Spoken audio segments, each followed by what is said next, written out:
لم يكن دعم مغني الراب الأمريكي فرنش مونتانا لسائق التاكسي الجزائري نور الدين بطاط مجرد لفتة إنسانية عابرة. المغني ذو الأصول المغربية يعرف جيدا معنى المحن، من هنا لم يتردد ولو للحظة واحدة حين وصلت إليه قصة نور الدين الذي وجد نفسه ضحية شغب الجماهير وهو يؤدي عمله في شوارع نيويورك. الحكاية بدأت ليلة فوز فريق نيويورك نيكس في المباراة الرابعة من نهائيات الدوري الأمريكي لكرة السلة. حينها خرجت أعداد غفيرة من المشجعين إلى الشوارع للاحتفال.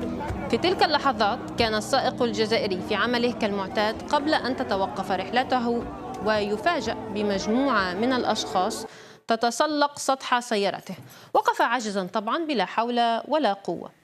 تحطم زجاج السيارة الأمامي وقامت بعض الجماهير المحتفلة بسحب نور الدين عنوة من مقعده بحسب CBS، فيما وجه لها آخرون ضربات على رأسه. لسوء حظه نور الدين كان في المكان الخطأ في الوقت الخطأ ولم يكن حتى يشجع فريقا على حساب آخر.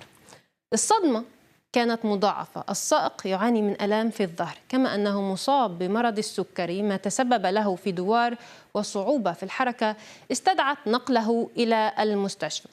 الحادثة تركت أثرا عميقا في نفس نور الدين لدرجة أنه يفكر جديا في ترك العمل كسائق أجرة.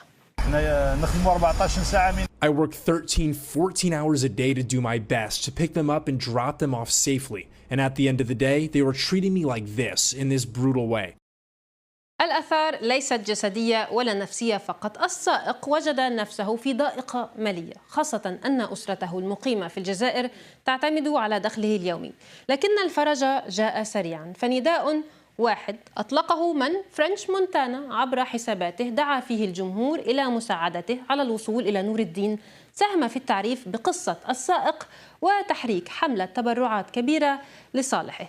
اهتمام كبير من كريم خربوش المعروف بفرنش مونتانا بحكاية نور الدين.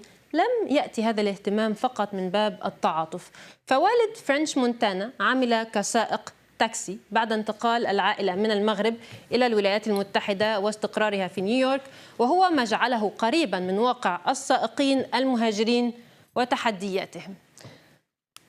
مونتانا تعاون لاحقا مع اليوتيوبر الشهير زاكري ديرينيوفسكي مع نقابة سائقي سيارات الأجرة لتنظيم حملة تبرعات عبر منصة جو فاندمي لصالح نور الدين. خلال أيام قليلة نجحت الحملة في جمع أكثر من 75,000 دولار بل وأكثر قليلا. الفيديو لامس أيضا وترا حساسا، هذا ما قاله مغني الراب المغربي، مؤكدا أنه يعرف جيدا حجم التعب الذي يعيشه سائق سيارات الأجرة.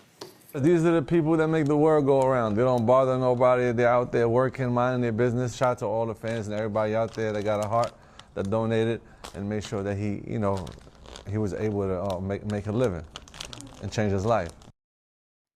تم جمع المبلغ المطلوب إذن، وهكذا كان اللقاء بين الرابر المغربي والسائق الجزائري في أثناء تسليمه شيكا بالمبلغ.